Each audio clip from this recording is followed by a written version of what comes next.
우리 믿음의 사람은 믿음으로 고백하며 이렇게 말씀 듣고 또 예배를 진행합니다. 옆 사람 보고 인사합니다. 하나님은 살아계십니다.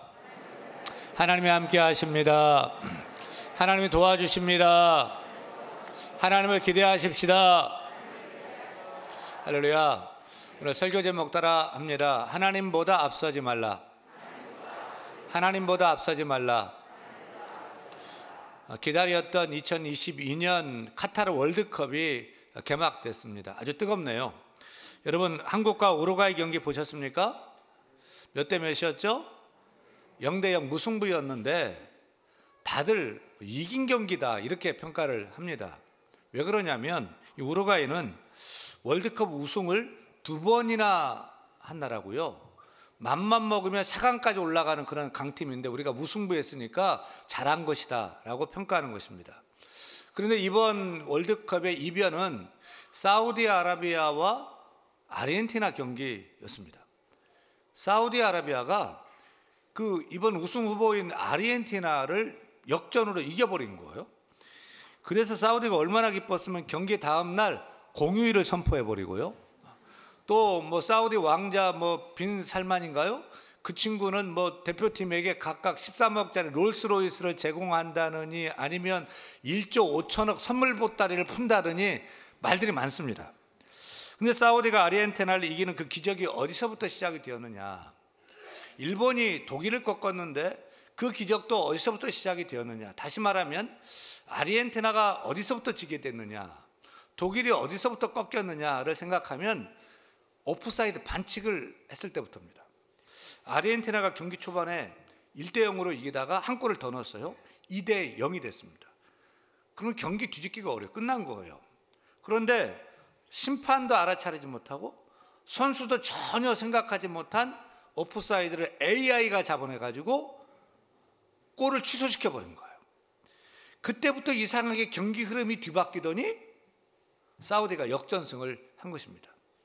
여러분, 오프사이드 반칙이 무엇입니까? 공이 있는 쪽이 온사이드고요. 공이 없는 쪽이 오프사이드입니다.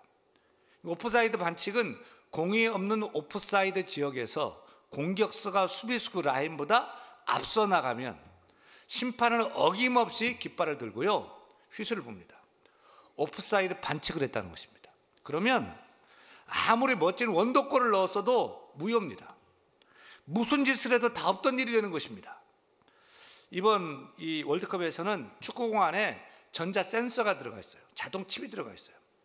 그리고 16대의 그 카메라가 막 추적을 하면서 AI 컴퓨터와 연동을 해가지고 심판도 예전에는 그냥 넘어갈 만한 그런 오프사이드, 팔꿈치가 조금 나온다든지 이런 거요. 발끝이 조금 나왔다든지 그것까지도 그냥 다 잡아내버려서 오프사이드 선언하는 것입니다. 그래서 골을 넣고 영웅이 될 수 있는 숨막히는 상황에서도 오프사이드가 되면 다 무효가 되는 거예요. 그런데 믿음의 세계에도 영적 오프사이드 반칙이 있다는 것을 아십니까? 믿는 우리에게도 영적 오프사이드 반칙이 있는 거예요. 우리도 영적 오프사이드를 범하면 끝이에요. 바로 우리가 하나님보다 앞서 나가면, 우리가 대단한 일을 해도, 큰 일을 한다 하고 멋진 일을 한다고 해도 다 무효입니다. 다 없던 일이 되는 것입니다. 그것이 바로 영적인 오프사이드입니다. 그래서 우리는 이렇게 하나님을 예배해야 하는 것입니다. 그래서 우리는 이렇게 하나님께 기도해야 하는 것입니다. 성도가 기도한다는 것은 하나님보다 뒤서겠다는 결심인 줄로 믿습니다. 하나님 나를 인도해 주세요. 앞서서 앞길로 인도해 주세요 라고 하는 부탁인 거죠. 또 성도가 이렇게 하나님께 예배하는 것도 하나님을 앞세우고 하나님을 뒤따라가겠다는 결심이고 다짐인 줄로 믿습니다. 성경에 보면 하나님께서 내 마음이 아픈 사람이라고 유일하게 평가한 인물이 있어요. 누구죠? 다윗입니다. 다윗이 이런 평가를 받은 이유가 뭘까요? 3m 가까이 되는 거인 장수 골리앗을 쓸어 넘어뜨렸기 때문일까요? 위대한 이스라엘 왕국을 세웠기 때문일까요? 여호와는 나의 목자시 내게 부족함이 없으리로다 라는 시편 23편에 전 세계인이 좋아하는 그런 명시를 지은 시인이었기 때문일까요? 영어 NIV 성경은 하나님의 마음에 합한 사람을 Amen, Amen after my own heart 이렇게 번역을 했어요. 나의 마음 뒤에 있는 사람, 하나님 마음의 뒤에 있는 사람, 내 뒤를 따르는 사람, 다윗이라는 거예요. 다시 말하면 다윗은 하나님을 앞에 모시고 하나님을 뒤따르는 사람이었어요. 그는 하나님보다 결코 앞서지 않았어요. 언제나 하나님만 뒤따라갔어요. 그는 사람들을 이끄는 리더였지만 하나님 앞에서는 늘 하나님을 따르는 팔로워, 따르는 자였던 거예요. 그럴 때에 하나님은 그를 리더로 앞장 세우셨고 다윗에게 내 뜻을 다 이루게 하리라며 밀어주기로 하나님이 작정하신 것입니다. 다윗의 인생에 하나님이 하나님 되어 주신 것입니다. 그래서 하나님이 그의 전폭적인 돕는자가 되어서 우리가 아는 그 다윗이 된 것입니다. 사랑하는 여러분, 우리도 하나님 마음에 합한 자가 되어야 할 것입니다. 우리가 하나님 마음에 합한 자가 되기 위해서는 영적 오프사이드를 조심해야 되는 거예요. 내가 뭐가 된 줄 알고 내가 좀 되니까 뭐 하나님도 뒤로 미루고 내 힘으로 내 경험으로 하려고 하나님보다 앞서는 자가 되는 것이 아니라 우리가 하나님을 따르는 자가 되어야 하는 것입니다. 하나님보다 앞서가면 심판이신 하나님이 언제나 깃발 들고 휘슬을 부는 거예요. 업사이드 반치. 다 무효라는 거예요. 따라서 우리는 언제나 하나님을 앞서지 않고 하나님을 뒤따르는 자가 되어서 우리 인생도 하나님이 역사해 주시고 축복해 주시는 그 주인공이 다 될 수 있기를 간절히 축원합니다. 축원합니다.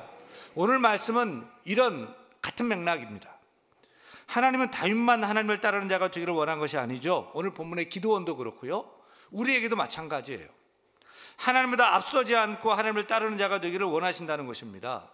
오늘 본문 말씀은 기드온이 32,000명의 대군이 모였는데 다 돌려보내고 300명만 남겼는데 그 300명 가지고 미디안의 135,000명을 쳐서 이긴 기적적인 전쟁 승리 얘기 아닙니까? 우리가 다 아는 얘기예요. 그런데 왜 하나님은 32,000명 중에서 300명만 남기고 31,700명은 다 돌려보냈느냐? 왜 다 돌려보내고 소수 300명만 데리고 싸우게 했느냐? 이런 것입니다. 여러분 그 이유를 알고 싶지 않습니까? 궁금하죠? 미디안이 이스라엘 쳐들어왔어요. 이에 기드온이 나팔을 불자 32,000명의 지원병이 몰려왔어요.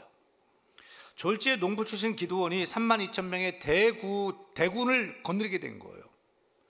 아마 기드온이 그 32,000명의 대군을 봤을 때 마음이 든든해졌을 거예요.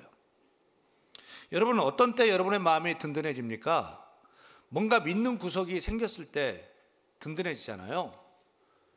은행에 돈이 차곡차곡 많이 쌓이게 될 때 든든해지죠. 자녀가 좋은 대학 들어가고요, 좋은 직장 들어가고요, 잘 풀리고 그럴 때 자녀 등 뒤만 봐도 든든해지죠. 남편의 사업이 잘 돼서 먹고 살 걱정이 없고요, 이번에 조그만 아파트 하나 샀는데 집값이 막 올라가고요, 뭔가 믿을 구석이 있을 때 우리가 든든해지지 않습니까? 아마 기드온도 마찬가지였을 거예요. 32,000명의 대군이 자기 밑에 서게 된 거예요. 든든했을 거예요. 일개 사단이 2만 명이죠. 그 2만 명이라는 병력이 사단장이라는 힘과 권력을 만들어내는 것입니다. 제가 군 생활할 때 별두개 투스타 사단장이 뜨면 산천도 떤다 이렇게 말했어요. 근데 기드온은 32,000명, 1개 사단이 아니라 2개 사단쯤 되는 그런 병력을 갖게 된 거죠. 따라서 미디안 병력이 비록 13만 5천 명이라고 해도 기드온은 내가 죽기 살기로 싸우면 이거 해볼만 하다라고 생각했을 거예요.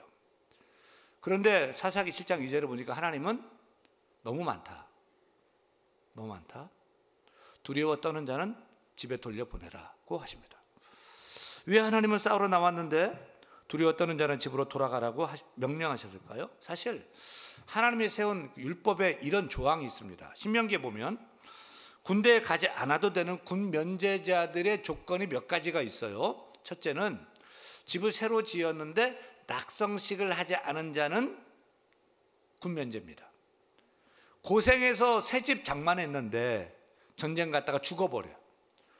새 집에서 살지도 못해. 얼마나 억울하겠어요. 그래서 면제시켜줬어요. 두 번째는 새 포도원을 만들고 첫 곡식을 먹지 못한 자도 면제시켜줬어요. 그 고생해서 새 포도원을 일구었는데 죽어버려서 남의 소유가 돼버린다면 그것도 얼마나 곤란한 일입니까? 세 번째, 결혼을 앞두고 여자와 결혼하기로 했는데 아직 첫날 밤을 보내지 못한 사람도 면제시켜줬어요. 왜 그럴까요? 그것은 각자 생각하세요. 마지막은요, 이런 조항이 있었어요. 마음이 약해서 두려워 떠는 자도 귀가 좋지 시켜라. 여러분, 왜 하나님은 두려워 떠는 자를 집으로 돌아가라고 했을까요? 왜냐하면 두려움은 하나님을 믿지 않는 불신앙이기 때문입니다. 그래서 세상 성경에 보면 항상 이런 패턴이에요. 두려워 말고 믿기만 하라. 무서워 말라, 놀라지 말라, 내가 내 하나님이 됨이라. 여러분, 두려움의 반대말은 불신앙입니다. 불신앙의 표출은 두려움이에요. 그래, 두려워 떠는 자는 전쟁을 할 수 없는 거예요. 하지만 하나님 믿는 자는 두려워도 두려움을 이기게 되는 줄로 믿습니다. 더욱이 두려움을 떠는 자들은 다른 사람까지 낙심케 합니다. 두려움은 전염병처럼 퍼지는 거예요. 두려워서 마음이 허약한 자가 있느냐? 그는 집으로 돌아갈지니 그의 형제들의 마음도 그의 마음과 같이 낙심될까 하느라. 사랑하는 여러분은 두려워 말고 하나님을 믿으시길 바랍니다.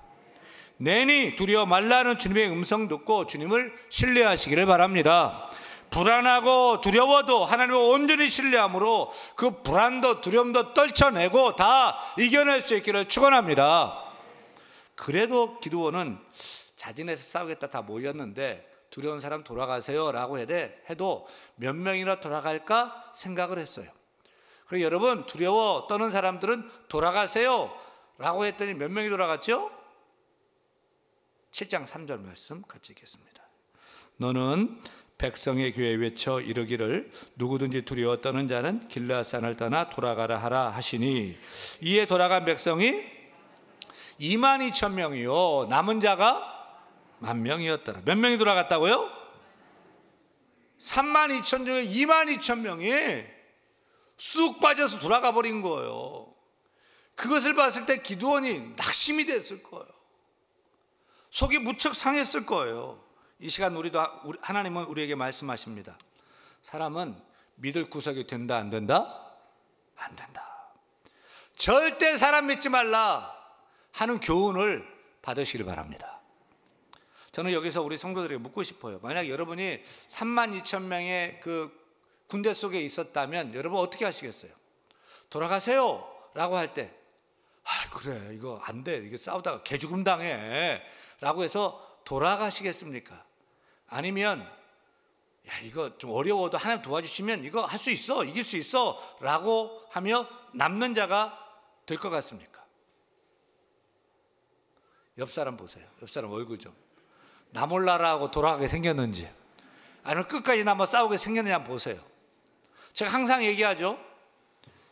믿음이 없으면 땡땡이라도 있어라. 이 땡땡이 뭘까요? 믿음이 없으면 땡땡이라도 있어라. 의리라도 있어요. 김보성만 의리가 아니고요. 우리 믿는 자도 우리 대한교회 성도들도 다 같이 의리가 있어야 돼. 의리가. 다들 떠나가 10,000명이 남았어요. 근데 묻고 싶은 것은 남은 10,000명은 두렵지 않았느냐? 웬거려 두려웠겠죠. 왜 그들은 생각이 없었겠어요? 그들은 비록 두렵고 떨렸어도 하나님이 하시면 할 수 있다 라면서 하나님 편에 섰어요. 기도원 편에 섰어요. 그리고 그 자리를 지킨 것입니다. 오늘 예배에 나온 분들도 바로 이렇게 남은 자가 되기를 축원합니다. 코로나 감염 환자들이 갑자기 급증하고 날씨가 추워져 독감 환자들이 많아져도 우리는 하나님을 믿는 믿음으로 예배하러 나온 줄로 믿습니다. 저는 여러분이 세상 흔들리고 사람들 다 주를 떠나도 나는 주를 섬기리라고 찬양하며 끝까지 이 자리를 지키는 믿음의 사람이 다 되기를 소원합니다. 내가 피곤하지만 내가 나가야 하나님이 기뻐하시고 교회가 힘을 얻고 내 영혼도 산다 하는 마음을 가지고 날마다 예배에 힘쓰는 자가 다 되기를 소원합니다. 여러분은 오늘 본문에 다 돌아가 32,000명의 사계에 속하는 것이 아니라 그 남아 지키는 10,000명에 속하는 자가 되기를 소원합니다. 언제나 하나님 편에 서세요. 언제나 교회 편에 서세요. 언제나 믿음 편, 진리의 편에 서서 그 자리를 지켜내는 우리 모두가 다 되기를 소원합니다. 미디안과의 전쟁에 돌아간 사람들은 이 전쟁은 내 전쟁이 아니다라고 생각을 한 거예요. 이 일은 내 일이 아니다라고 생각한 거예요. 내가 필요 없다라고 생각을 한 거예요. 여러분, 하나님의 일을 남의 일로 여기면 돌아가는 자가 되는 것입니다. 교회의 일을 남의 일로 여기면 돌아가는 자가 되는 것입니다. 여러분, 교회 일이 남의 일입니까? 내 일입니까? 하나님의 일이 남의 일입니까? 내 일입니까? 우리 교회 일이 윤목사만의 일입니까? 우리 교회의 일이, 하나님의 일이 우리 교역자들, 우리 장로님들만의 일입니까? 결코 아니죠. 우리 모두의 일인 줄로 믿습니다. 우리 모두의 교회이고 우리 모두의 목회인 줄로 믿습니다. 우리는 나 몰라라 하면 안 되는 거예요. 하나님의 교회를 내가 지켜야 되겠다. 하나님의 일을 내가 감당해야 되겠다. 감당해야 되겠다. 감당해야 되겠다. 아멘.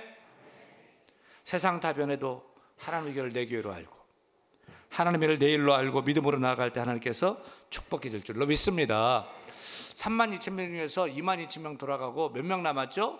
10,000명 남았어요. 여전히 미디안은 135,000이에요. 하지만 이순신 장군도 왜군이 쳐들어왔을 때 남은 배 13척으로 왜군 133척을 쳐 이겼던 명량해전을 이겼었잖아요. 그렇듯이 기드온도 남은 10,000명으로 13대 1, 13만 5천 명 쳐서 이길 수도 있어요. 그런데 하나님은 사사기 7장 4절에 보니까 아직도 많다 그래요. 예? 그래서 더 돌려보내야 된다고요? 하나님, 이 사람들은 두려워하지 않고 모두 용감하게 싸울 사람들입니다. 가라고 해도 안 갈 사람들입니다. 하나님 말씀하셔요. 걱정 마. 누가 싸워야 할지는 내가 결정할 거야. 너는 모두 데리고 물가로 내려가. 그래서 갈증난 군대를 이끌고 물가로 내려가서 물을 마시게 했더니 2가지의 물 먹는 모습이 나타났어요. 대다수는 무릎을 꿇고 물에 머리를 쳐박고서 벌컥벌컥 마시는 거예요. 또 소수는 손으로 물을 움켜서 이렇게 호로록 호로록 하면서 혀로 이렇게 마시는 거예요. 이게 각각 따로 세웠어요. 기도는 그래 좀 안심이 됐을까? 하나님, 저 손으로 떠서 물을 훔쳐 마시는 사람들도 참 용감한 사람들이지만 그래요, 제가 돌려보낼게요 라고 생각했을 거예요. 근데 하나님은 아니, 무릎을 꿇고 마시는 다수 9,700명을 돌려보내. 그 말을 듣고 기드온은 무너졌을 거예요. 기절초풍을 했을 거 아닙니까? 이제 딸랑 몇 명 남아요? 300명 남는 거예요. 여기서 질문입니다. 왜 손으로 움켜 물을 마신 300명만 남겼을까요? 선발 기준이 태권도 유단자가 아니고 창칼을 잘 쓰는 사람, 활을 잘 쏘는 사람도 아니고 당시에 싸움에 좋은 기술인 이 물맷돌 던지는 그 명수를 뽑는 것도 아니었잖아요. 또 나중에 보니까 뭐 항아리에다가 횃불 숨겨가지고 깨뜨려서 나팔 불던데 물 먹는 태도와 뭔 상관이 있어요?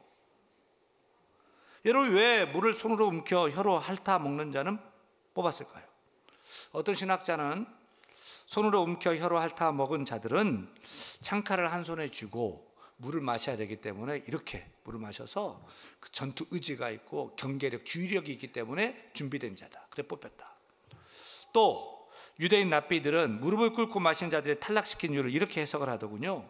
유대인들이 무릎을 꿇는 경우는 하나님 앞에서만이라는 거예요.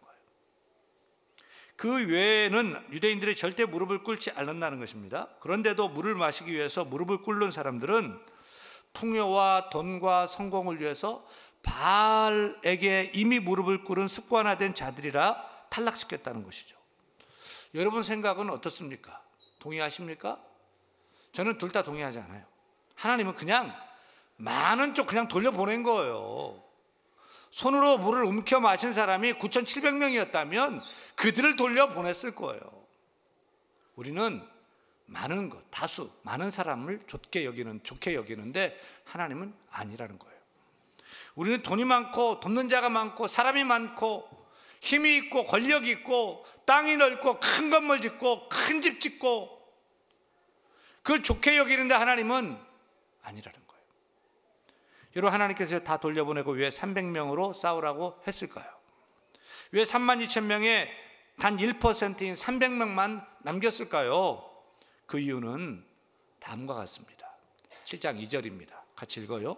여호와께서 기드온에게 이르시되 너를 따르는 백성이 너무 많은즉 내가 그들의 손에 미디안 사람을 넘겨주지 아니하리니 이는 이스라엘이 나를 거슬러 스스로 자랑하기를 내 손이 나를 구원하였다 할까 함이니라. 한마디로 말하면 누가 할 거냐?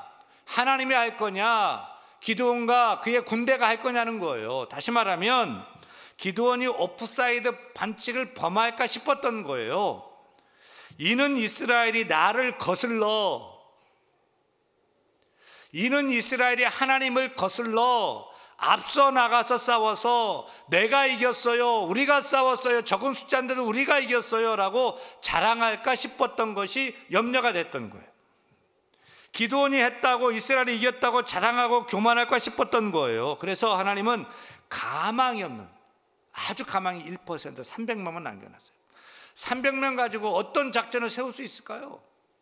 300명 가지고 어떤 무기가 통할까요? 300명이라는 그 상황은 하나님이 아니면 안 되는 상황이잖아요. 나중에 뭐 횃불, 항아리, 나팔 들고 싸운 걸 보니까 정말로 하나님이 아니면 안 되는 그런 작전이고 전쟁이었잖아요. 사랑하는 여러분, 저와 여러분이, 아니 우리 하나님은요, 우리에게 내가 할 수 있다는 사람이 아니라 하나님이 아니면 나는 안 되는 사람입니다. 하나님 나를 도와주세요. 하나님 도와주세요. 하나님 도움이 필요합니다 라고 고백하는 사람이 되기를 원하신다는 것입니다. 내가 했어요, 내가 잘할 수 있어요 라고 아니라 하나님 도와주세요, 하나님의 은혜가 필요합니다, 하나님이 하셨습니다, 하나님의 은혜입니다 라고 고백하는 사람이 다 되어야 할 줄로 믿습니다. 우리는 내가 좀 배웠다고, 이거 내가 알아, 이건 내가 할 수 있어요 라며 하나님보다 앞서가고 하나님을 뒤로 밀어놓고 행할 때가 많은데, 그런 사람이 되지 말라는 거예요. 내가 돈 좀 벌었다고, 일이 잘 풀린다고, 이렇게 하면 나중에도 문제 없을 것 같아, 잘 될 것 같아, 내가 이런 경험이 있어 라고 하나님을 뒤로 미루고 하나님을 의지하지 않고 내가 할 수 있다고 자만한 사람이 되어서는 안 될 것입니다. 그래서 하나님이 미디안과 전쟁할 때 이렇게 외치게 했죠. 18절 말씀 보면은 여호와를 위하라, 기드온을 위하라 이렇게 외치게 했어요. 항아리에 횃불 들고 막 깨고 나팔 불 때요, 입으로 외치게 했는데 하나님을 위하라, 기드온을 위하라 외치게 했어요. 그리고 20절 보니까 여호와와 기드온의 칼이여 이렇게 외치게 했단 말이에요. 이 순서가 중요한 거예요. 하나님이 먼저라는 거예요. 그리고 기드온이라는 거예요. 여러분, 하나님이 먼저입니다. 그리고 나입니다. 그리고 우리입니다. 그리고 우리 가정입니다. 내가 싸우는 것이 아니에요. 하나님이 싸우시는 거예요. 우리 먼저 하나님의 영광을 위하여, 먼저 하나님의 영광을 위하여, 먼저 하나님의 기쁨을 위하여 달려가야 될 줄로 믿습니다. 먼저 그의 나라와 그의 의를 구하라, 그의 뜻을 구하라. 그리하면 나중에 뒤따라오는 것이, 이 모든 것이 너희에게 더하시리라. 이것이 영적 승리의 비결인 거예요. 이것이 영적 축복의 비결인 것입니다. 가끔 이 동네를 산책하다 보면 강아지 개가 주인보다 앞서서 헉헉거리는 걸 봐요. 주인이 손에 쥔 줄을 놓지 않으니까 개가 주인보다 앞서가서 자꾸 막 목에 줄이 걸려가지고 캑캑거리는 것을 본단 말입니다. 그런데도 계속 지가 막 앞서가려고 하고 그렇게 개고생을 하잖아요. 걔가 계속 오프사이드 반칙을 한 거예요. 그래 계속 개고생하는 거예요. 그런데 우리도 그러지 않느냐는 것입니다. 그렇게 살고 있지 않는지요? 하나님 믿는다고 하면서 하나님보다 앞서감으로 인해 저 이리 갈 거예요, 나 이게 좋아요, 나 이거 할 거예요, 나 이거 할 수 있어요 라고 하면서 하나님 묻지도 않고 막 앞서가니까 목에 목줄에 걸려가지고 막 조여가지고 칵칵거리는 고통스러운 인생 우리가 살고 있지 않습니까?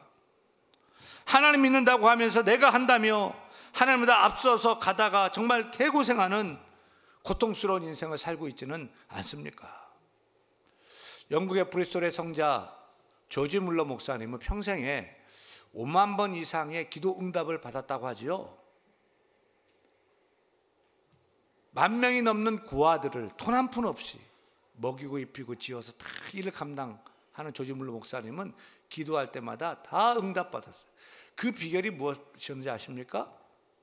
그의 인생의 표를 보면 알 수 있을 것 같아요. 조지 물러 목사님의 인생 표는 결코 하나님보다 앞서지 말자, 결코 성령보다 앞서지 말자, 결코 기도보다 앞서지 말자. 이게 비결이었어요. 따라합니다. 결코 하나님보다 앞서지 말자, 결코 성령보다 앞서지 말자, 결코 기도보다 앞서지 말자. 그래 조지 물러 목사님은 기도하면서 시작했어요. 먼저 기도하고 그때마다 하나님 도와주셔서 평생 5만 번 이상의 기도 응답을 풍성히 받는 축복의 주인공, 기적의 주인공이 된 거예요. 사랑하는 여러분, 비결이 여기 있어요. 내가 하면 될 것 같지만 그게 아닌 거예요. 결코 하나님보다 앞서지 마십시다. 결코 성령보다 앞서지 마십시다. 결코 기도보다 앞서지 마십시다. 먼저 기도하고 하나님 뜻을 구하고 하나님 뜻을 따라서 걸어가는 자가 다 되기를 소원합니다. 소원합니다. 하나님 지금도 말씀의 구름기둥을 띄워놓고 그 말씀의 구름기둥을 따라가기를 원하셔요. 하나님 성령의 불기둥을 우리 10년 가운데 세워놓고 날마다 감동해 주셔요. 이것을 하자, 기도하자, 무릎 꿇자, 예배하자, 그 사람을 도와라, 이것이 하는 것이 옳다. 늘 성령께서 우리 가운데 감동을 주신단 말이에요. 그때마다 우리는 무시하지 말고, 아니에요, 나 이거 좋아요, 내 욕심대로 내 탐욕대로 나의 편리 나의 유익을 위해서 가는 것이 아니라, 예 알겠습니다, 주의 뜻을 따르겠습니다. 그때는 손해보는 것 같지만, 그때는 이해가 안 되지만 순종할 때 주의 놀라운 축복으로 더해 줄 줄로 믿습니다. 하나님이 함께 하시고 하나님 부어주시고 하나님 이루어주시는 인생이 될 줄로 믿습니다. 그렇게 살아가는 우리 모두가 다 되기를 간절히 축원합니다.